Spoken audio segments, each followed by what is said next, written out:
Welcome to the MasterMind Library.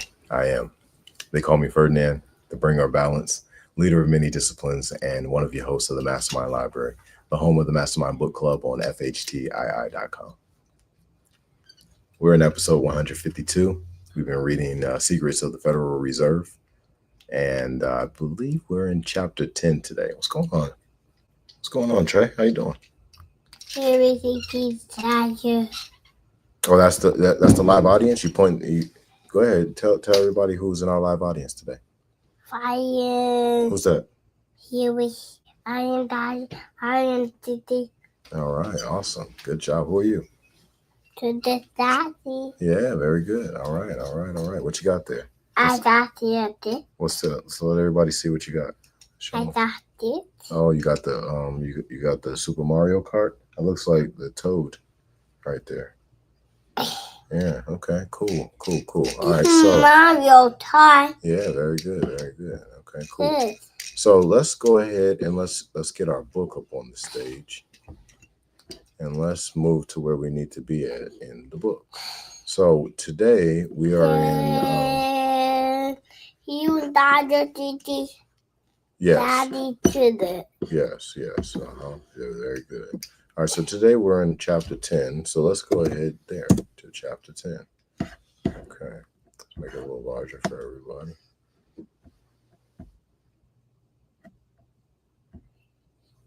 Oh. Yep. A B E. You've been doing so good with your ABCs. I'm very proud of you. D. Yeah. No, A B D. ABCs. All right. Let's do them. A B B C D D D E E F F G E H H I I J J K K L L M L N N O O P P Q Q R R S H T T U U V V W W X X Y Y Z. D. Good job. Very proud of you. Very good. Good job. Yeah. Yeah. We're going to practice again a little later. Mario time.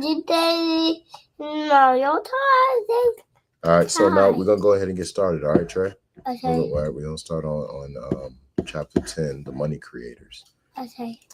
The editorial page of the New York Times, January 18th, 1920, carried an interesting comment on the Federal Reserve System. The unidentified writer, perhaps Paul Warburg, stated, "The Federal Reserve is a fount of credit, not of capital." This is one of the most revealing statements ever made about the Federal Reserve System. It says that the Federal Reserve System will never add anything to our capital structure or to the formation of capital, because it is organized to produce credit, to create money for credit, money, and speculations, instead of providing capital funds for the improvement of commerce and industry. Simply stated, capitalization would mean the providing of notes backed by a precious metal or other commodity. Reserve notes are unbacked paper loaned at interest. On July 25th, 1921, Senator Owen stated on the editorial page of the New York Times, "The Federal Reserve Board is the most gigantic financial power in all the world. Instead of using this great power as the Federal Reserve Act intended that it should, the board delegated this power to the banks through the weight of its influence toward the support of the policy of German inflation." The senator whose name was on the act saw that it was not performing as promised. After the agricultural depression of 1920 through 1921, the Federal Reserve Board of Governors settled down to 8 years of providing rapid credit expansion of the New York bankers, a policy which culminated in the Great Depression of 1929 through 31 and helped paralyze the economic structure of the world. Paul Warburg had resigned in May 1918 after the monetary system of the United States had been changed from a bond-secured currency to a currency based upon commercial paper and the shares of the Federal Reserve banks. Warburg returned to his $500,000 a year job with Kuhn Loeb Company, but he continued to determine the policy of the Federal Reserve System as president of the Federal Advisory Council and the chairman of the Executive Committee of the American Acceptance Council. From 1921 to 1929, Paul Warburg organized three of the greatest trusts in the United States: the International Acceptance Bank, largest acceptance bank in the world; Agfa Ansco Film Corporation, with headquarters in Belgium; and IG Farben Corporation, whose American branch Warburg set up as IG Chemical Corporation. The Westinghouse Corporation, also one of his creations. In the 1920s, the Federal Reserve System played the decisive role in the re-entry of Russia into the international finance structure. Winthrop and Stimson continued to be correspondents between Russian and American bankers, and Henry L. Stimson handled the negotiations concluding in our recognition of the Soviet after Roosevelt's election in 1932. This was an anti-climax because we had long before resumed exchange relations with Russian financiers. The Federal Reserve System began purchasing Russian gold in 1920, and Russian currency was accepted on the exchanges. According to Colonel Eli Garrison in his autobiography, and according to the United States Naval Secret Service report on Paul Warburg, the Russian Revolution had been financed by the Rothschilds and Warburgs, with a member of the Warburg family carrying the actual funds used by Lenin and Trotsky in Stockholm in 1918. An article in the English Monthly Fortnightly, July 1922 says, during the past year, practically every single capitalistic institution has been restored. This is true of the state bank, private banking, the stock exchange, the right to possess money to unlimited amount, the right of inheritance, the bill of exchange system, and other institutions and practices involved in the conduct of private industry and trade. A great part of the former nationalized industries are now found in semi-independent trusts. The organization of powerful trusts in Russia under the guise of communism made possible the receipt of large amounts of financial and technical help from the United States. The Russian aristocracy had been wiped out because it was too inefficient to manage a modern industrial state. The international financiers provided funds for Lenin and Trotsky to overthrow the Tsarist regime and keep Russia in the First World War. Peter Drucker, spokesman for the oligarchy in America, declared in an article in the Saturday Evening Post in 1948 that Russia is the ideal of the managed economy towards which we are moving. In Russia, the issuance and sufficient currency to handle the needs of their economy occurred only after a government had been put in power which had absolute control of the people. During the 1920s, Russia issued large quantities of so-called inflation money, a managed currency. The same fortnightly article of July 1922 observed that as economic pressure produced the astronomical dimensions system of currency, it can never destroy it. Taken alone, the system is self-contained, logically perfected, even intelligent, and it can perish only through the collapse of or destruction of the political edifice which it decorates. Fortnightly also remarked in 1929 that since 1921, the daily life of the Soviet citizen is no different from that of the American citizen, and the Soviet system of government is more economical. Admiral Kolchak, leader of the White Russian armies, was supported by the international bankers who sent British and American troops to Siberia in order to have a pretext for printing Kolchak rubles. At one time in 1920, the bankers were manipulating on the London Exchange the old Tsarist rubles, Kerensky rubles, and Kolchak rubles, the values of all three fluctuating according to the movements of the Allied troops aiding Kolchak. Kolchak also was in possession of considerable amounts of gold, which had been seized by his armies. After his defeat, a trainload of this gold disappeared in Siberia. At the Senate hearings in 1921 on the Federal Reserve System, it was brought out that the system had been receiving this gold. Congressman Dunbar questioned Governor W.P.G. Harding of the Federal Reserve Board as follows. Dunbar. In other words, Russia is sending a great deal of gold to the European countries, which in turn send it to us. Harding. This is done to pay for the stuff bought in this country and to create dollar exchange. Dunbar. At the same time, that gold came from Russia through Europe. Harding. Some of it is thought to be Kolchak gold coming through Siberia, but it is none of the Federal Reserve Bank's business. The Secretary of the Treasury has issued instructions to the Assay Office not to take any gold which does not bear the mint mark of a friendly nation. Just what Governor Harding meant by a friendly nation is not clear. In 1921, we were not at war with any country, but Congress was already beginning to question the international gold dealings of the Federal Reserve System. Governor Harding could very well shrug his shoulders and say that it was none of the Federal Reserve Bank's business where the gold came from. Gold knows no nationality or race. The United States by law had ceased to be interested in where its gold came from in 1906, when Secretary of the Treasury Shaw made arrangements with several of the larger New York banks, one in which he had interests, to purchase gold with advances of cash from the United States Treasury, which would then purchase the gold from these banks.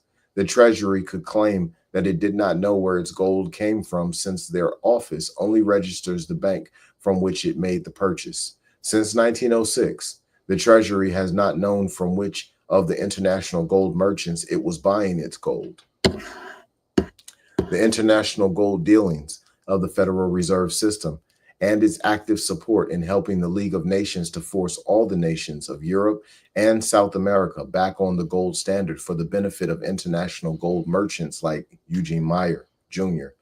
and Albert Strauss, is best demonstrated by a classic incident, the sterling credit of 1925. J.E. Darling wrote in the English periodical Spectator on January 10th, 1925 that, obviously, it is of the first importance to the United States to induce England to resume the gold standard as early as possible. An American-controlled gold standard, which must inevitably result in the United States becoming the world's supreme financial power, makes England a tributary and satellite, and New York the world's financial center. Mr. Darling fails to point out that the American people have as little to do with this as the British people, and that resumption of the gold standard by Britain would benefit only that small group of international gold merchants who own the world's gold.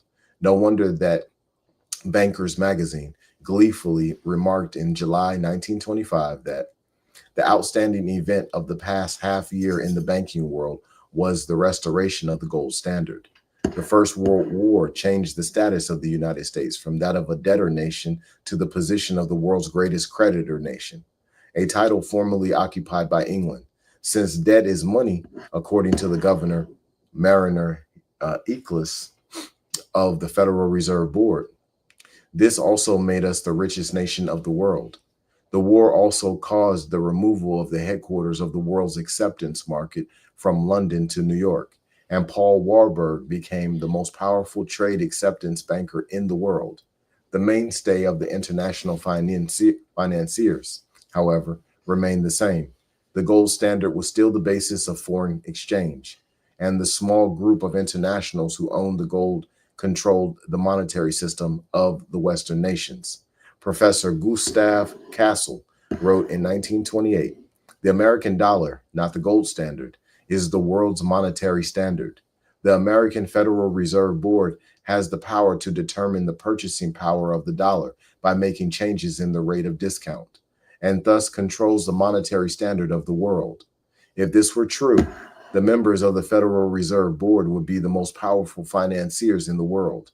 Occasionally, their membership includes such influential men as Paul Warburg or Eugene Meyer, Jr., but usually they are a rubber stamp committee for the Federal Advisory Council and the London bankers."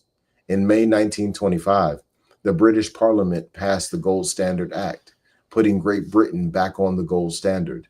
The Federal Reserve System's major role in this event came out on March 16, 1926, when George Say, governor of the Federal Reserve Bank of Richmond, testified before the House Banking and Currency Committee that a verbal understanding confirmed by correspondence extended Great Britain a $200 million gold loan or credit. All negotiations were conducted between Benjamin Strong, governor of the Federal Reserve Bank of New York, and Mr. Montague Norman, governor of the Bank of England.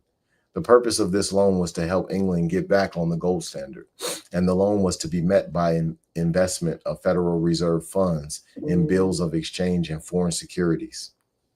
The Federal Reserve Bulletin of June 1925 stated that, under its arrangement with the Bank of England, the Federal Reserve Bank of New York undertakes to sell gold on credit to the Bank of England from time to time during the next 2 years, but not to exceed $200 million outstanding at any one time. A $200 million gold credit had been arranged by a verbal understanding between the international bankers, Benjamin Strong and Montague Norman. It was apparent by this time that the Federal Reserve System had other interests at heart than the financial needs of American business and industry. Great Britain's return to the gold standard was further facilitated by an additional gold loan of $100 million from J.P. Morgan Company.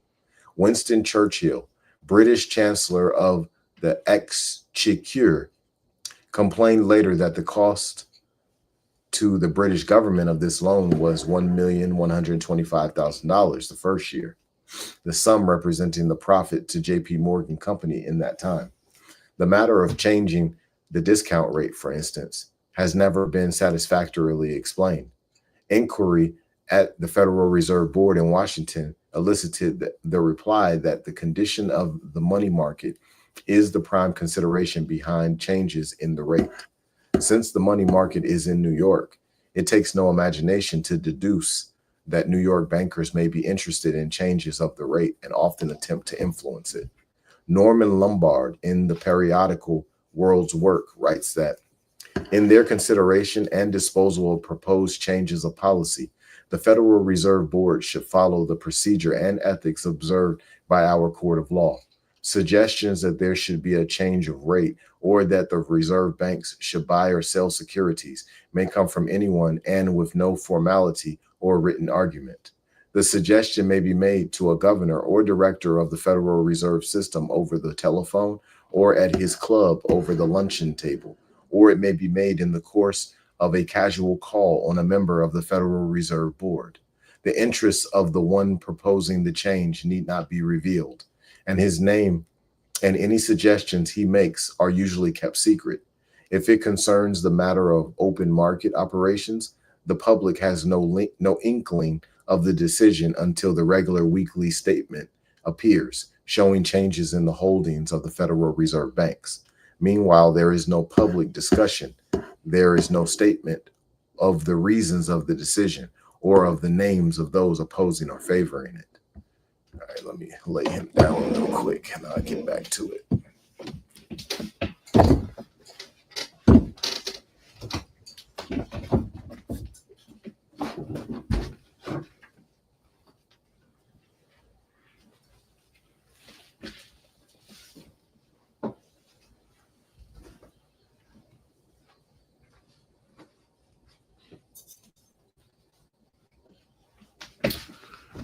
All right, sorry about that, y'all.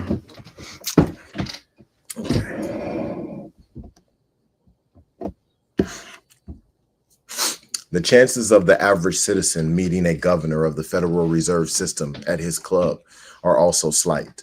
The House hearings on stabilization of the purchasing power of the dollar in 1928 proved conclusively that the Federal Reserve Board worked in close cooperation with the heads of European central banks, and that the Depression of 1929 through 31 was planned at a secret luncheon of the Federal Reserve Board and those heads of European central banks in 1927.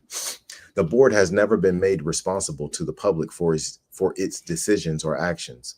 The constitutional checks and balances seem not to operate in finance. The true allegiance of the members of the Federal Reserve Board has always been to the central bankers. The three features of the central bank: its ownership by private stockholders who receive rent and profit for their use of the nation's credit, absolute control of the nation's financial resources, and mobilization of the nation's credit to finance foreigners. All were demonstrated by the Federal Reserve System during the first 15 years of its operation. Further demonstration of the international purposes of the Federal Reserve Act of 1913 is provided by the Edge Amendment of December 24, 1919, which authorizes the organization of corporations expressly for engaging in international foreign banking and other international or foreign financial operations, including the dealing in gold or bullion and the holding of stock in foreign corporations. In commenting on this amendment, E.W. Kimmerer, economist from Princeton University, remarked that the Federal Reserve System is proving to be a great influence in the internationalizing of American trade and American finance.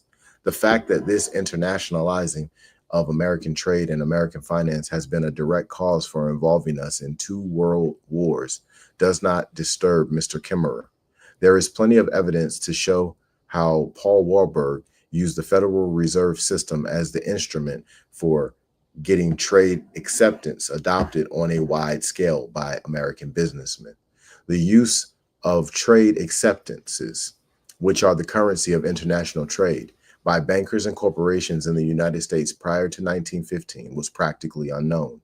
The rise of the Federal Reserve System exactly parallels the increase in the use of acceptances in this country, nor is this a coincidence. The men who wanted the Federal Reserve System were the men who set up acceptance banks and profited by the use of acceptances.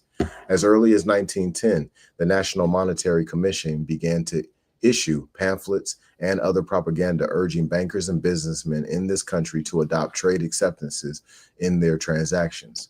For 3 years, the commission carried on this campaign, and the Aldrich Plan included a broad provision authorizing the introduction and use of bankers' acceptances into the American system of commercial paper. The Federal Reserve Act of 1913, as passed by Congress, did not specially authorize the use of acceptances, but the Federal Reserve Board in 1915 and 1916 defined trade acceptance, further defined by Regulation A Series of 1920 and further defined by Series 1924. One of the first official acts of the Board of Governors in 1914 was to grant acceptances a preferentially low rate of discount at Federal Reserve banks. Since acceptances were not being used in this country at that time, no explanation of business exigency could be advanced for this action.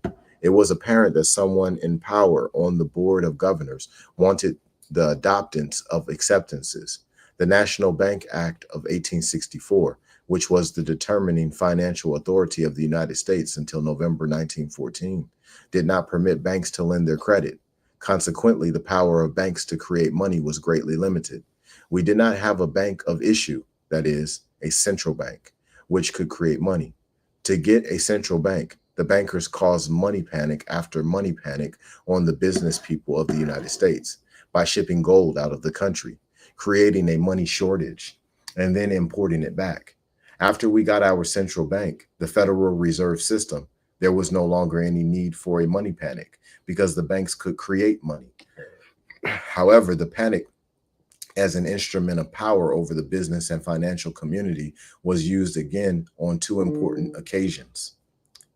In 1920, causing the agricultural depression because state banks and trust companies had refused to join the Federal Reserve System, and in 1929, causing the Great Depression, which centralized nearly all power in this country in the hands of a few great trusts. A trade acceptance is a draft drawn by the seller of goods on the purchaser and accepted by the purchaser with a time of expiration stamped upon it. The use of trade acceptances in the wholesale market supplies short-term, assured credit to carry goods in process of production, storage, transit, and marketing.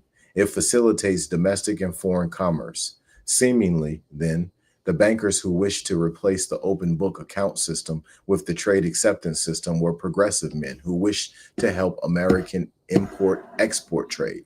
Much propaganda was issued to that effect. But this was not really the story. The open book system, heretofore used entirely by American business people, allowed a discount for cash. The acceptance system discourages the use of cash by allowing a discount for credit. The open book system also allowed much easier terms of payment with liberal extensions on the debt. The acceptance does not allow this, since it is a short-term credit with the time date stamped upon it. It is out of the seller's hands and in the hands of a bank, usually an acceptance bank, which does not allow any extension of time. Thus, the adoption of acceptances by American businessmen during the 1920s greatly facilitated the domination and swallowing up of small business into huge trusts, which accelerated the crash of 1929. Trade acceptances had been used to some extent in the United States before the Civil War. During that war, exigencies of trade had destroyed the acceptance as a credit medium, and it had not come back into favor in this country. Our people preferring the simplicity and generosity of the open book system. Open book accounts are a single name commercial paper, bearing only the name of the debtor. Acceptances are two name paper, bearing the name of the debtor and the creditor.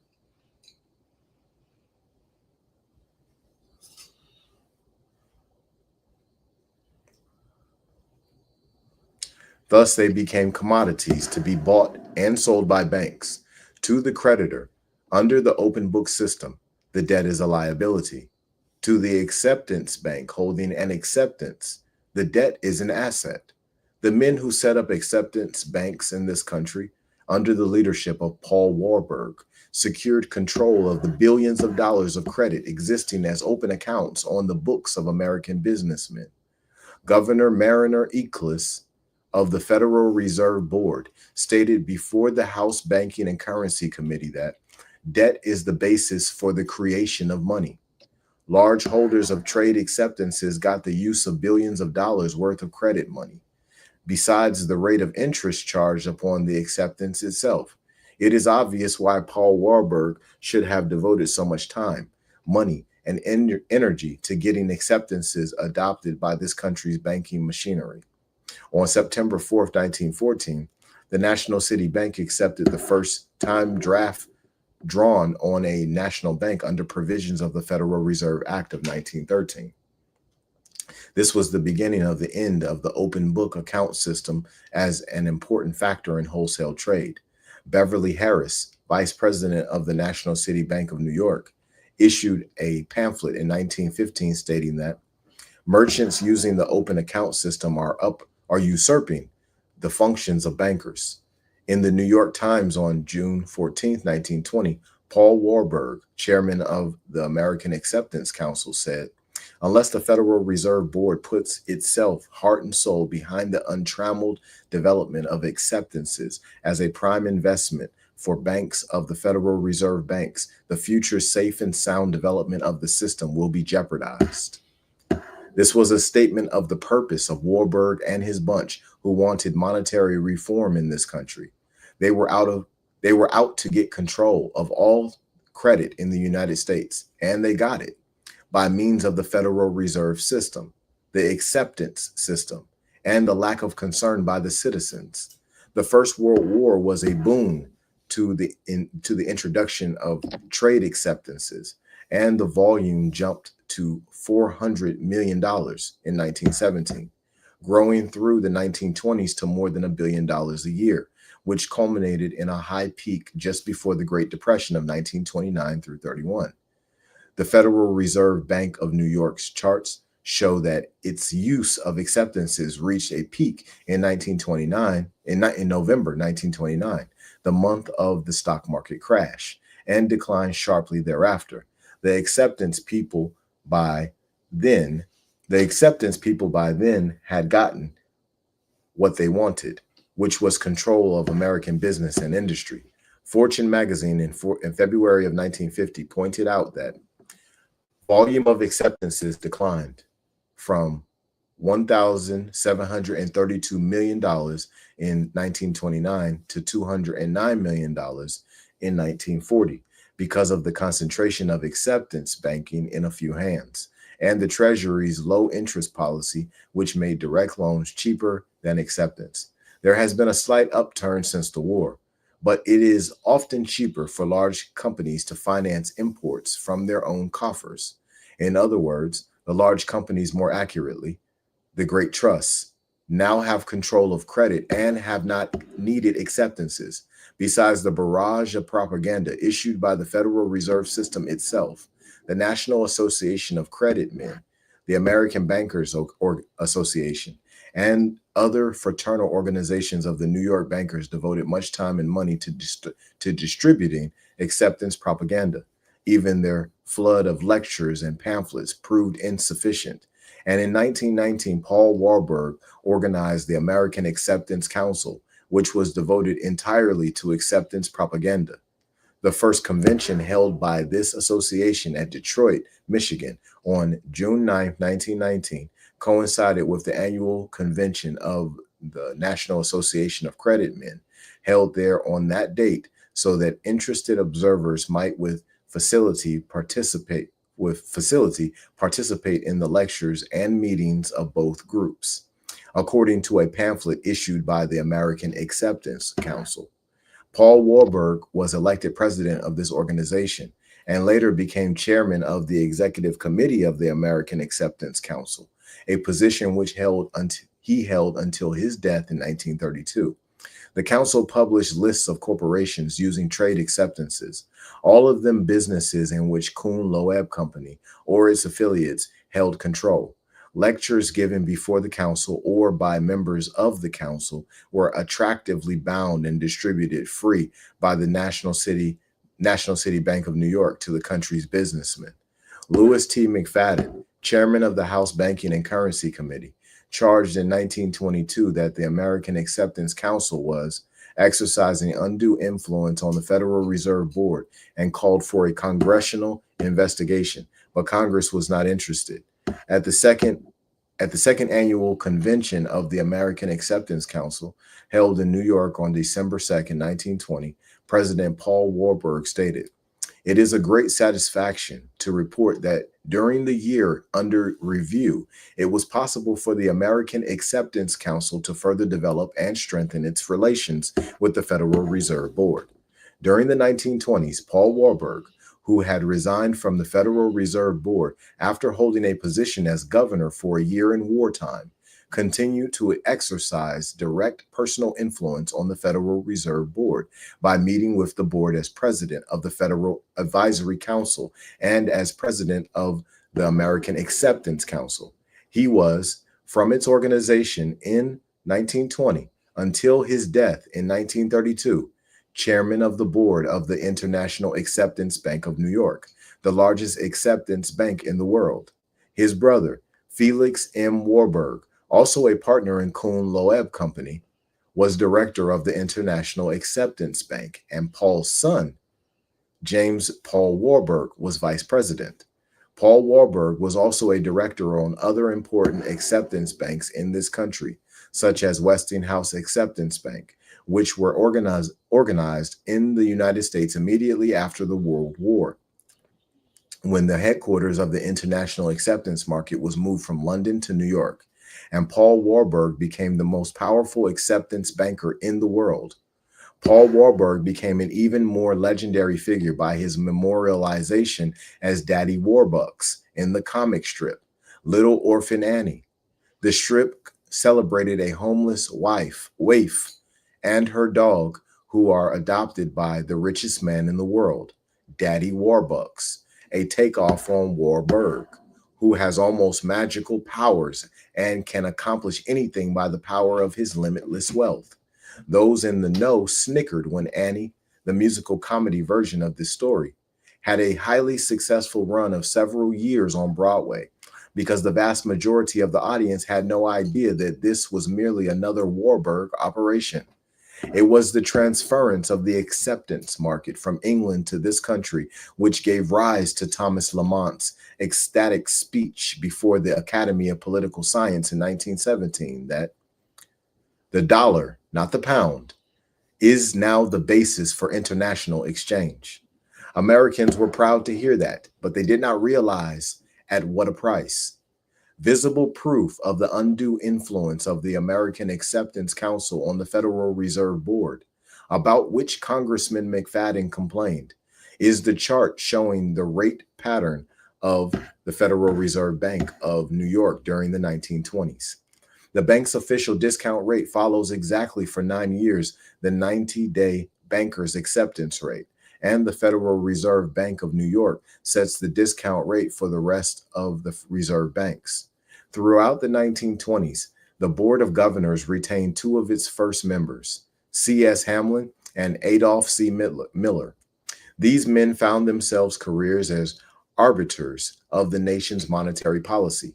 Hamlin was on board from 1914 until 1936, when he appointed special counsel to the board, while Miller served from 1914 until 1931.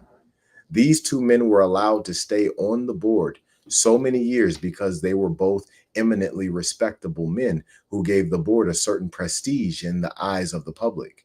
During these years, one important banker after another came on the board, served for a while, and went on to better things. Neither Miller nor Hamlin ever objected to anything that the New York bankers wanted.